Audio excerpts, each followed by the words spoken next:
पौराणिक कथा के अनुसार एक बार की बात है, किसी नगर में एक राजा ने एक मंदिर बनवाया जिसमें श्री कृष्ण की एक मूर्ति भी रखवाई, लेकिन उसकी कभी पूजा नहीं की। पूजा करने के लिए मंदिर में एक पुजारी को रखा गया। पुजारी नियमित कन्हैया जी को नहलाता और बड़ी ही श्रद्धा भाव से उनकी पूजा अर्चना करता। राजा भी रोज कान्हा जी के लिए एक फूलों की माला भेज देता था और जब वह दर्शन करने आता तो पुजारी उस माला को उतारकर राजा को पहना देता। ऐसा करते करते पुजारी की भी उम्र बीत चुकी थी। एक दिन किसी वजह से राजा नहीं आ सका तो उसने एक सेवक के हाथ मंदिर में माला पहुंचा दी और कहलवाया दिया कि आज वह मंदिर नहीं आएगा, इसलिए पुजारी उसका इंतजार ना करे। इतना कहकर सेवक चला गया। पुजारी ने हमेशा की तरह कन्हैया जी को माला पहना दी, लेकिन जब शाम हुई तो पुजारी यह सोचने लगा, माला उतारकर किसे पहनाई जाए। उसने सोचा, क्यों ना ये माला आज मैं ही पहन लूं। वैसे भी मेरी उम्र हो चली है, जीवन का क्या पता कब खत्म हो जाए। इतना सोचकर पुजारी ने माला उतारकर अपने गले में डाल ली, लेकिन इतने में ही सेवक आ गया और उसने बताया कि राजा की सवारी मंदिर में पहुंचने वाली है।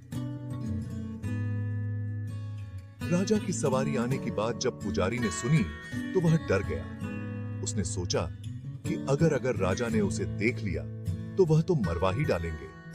आनन फानन में पुजारी ने माला उतारकर वापस कन्हैया जी को पहना दी। जैसे ही राजा अंदर आया तो हमेशा की ही तरह पुजारी ने माला कान्हा जी के गले से उतारकर राजा को पहना दी, लेकिन माला पर लगा सफेद बाल देखकर राजा समझ गए कि पुजारी ने यह माला स्वयं ही पहनी थी। बस फिर क्या था, राजा क्रोधित हो उठे और उन्होंने गुस्से में पुजारी से पूछा कि माला पर सफेद बाल कहां से आया। तब राजा की बात सुनकर पुजारी डर गया और बोल पड़ा, ये तो कन्हैया जी का है। अब तो राजा और भी क्रोधित हो गए, क्योंकि कान्हा तो भगवान है और उनके बाल सफेद कैसे हो सकते हैं। इसीलिए राजा ने फरमान सुना डाला कि कल श्रृंगार के समय राजा खुद आएंगे और देखेंगे सच में ही कान्हा जी का सफेद बाल है या पुजारी झूठ बोल रहा है। उन्होंने कहा कि अगर पुजारी ने झूठ बोला होगा तो उसे फांसी दे दी जाएगी। राजा का फरमान सुनकर पुजारी का बुरा हाल हो गया। उसने सोचा, अब क्या करें, कहां जाए, अब तो उसका मरना तय है। तब रोते रोते वह भगवान की शरण में पहुंचा और उनसे कहा कि हे केशव, मुझसे झूठ बोलने का अपराध तो हुआ है, लेकिन हो सके तो मुझे क्षमा कर दें और राजा से रक्षा करें।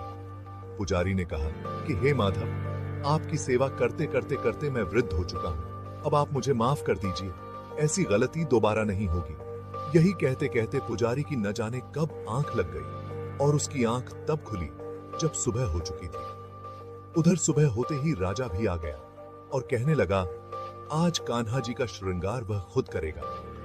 ऐसा कहकर जैसे ही राजा ने कान्हा जी का मुकुट उतारा तो देखा कि श्री कृष्ण के तो सारे बाल ही सफेद हैं, लेकिन राजा को फिर भी यकीन नहीं हुआ।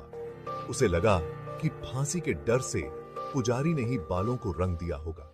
राजा ने सोचा कि क्यों न कन्हैया जी का एक बाल तोड़कर देखा जाए। इसके बाद राजा ने कान्हा जी का एक बाल तोड़ लिया, लेकिन जैसे ही बाल टूटा, कन्हैया के सिर से खून की धारा बहने लगी।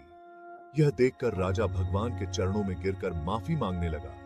तभी श्री कृष्ण की मूर्ति से आवाज आई, हे राजन, तुमने मुझे केवल मूर्ति मात्र ही समझा, इसलिए आज से मैं तुम्हारे लिए केवल मूर्ति मात्र ही रहूंगा। लेकिन पुजारी ने सच्चे मन और पूरी श्रद्धा से मेरी भक्ति की है, इसलिए उसकी अनन्य भक्ति को देखकर मुझे अपने बाल सफेद करने पड़े। कन्हैया जी ने कहा कि भक्ति में कभी भी संशय नहीं होना चाहिए और सच्चे भक्त की लाज तो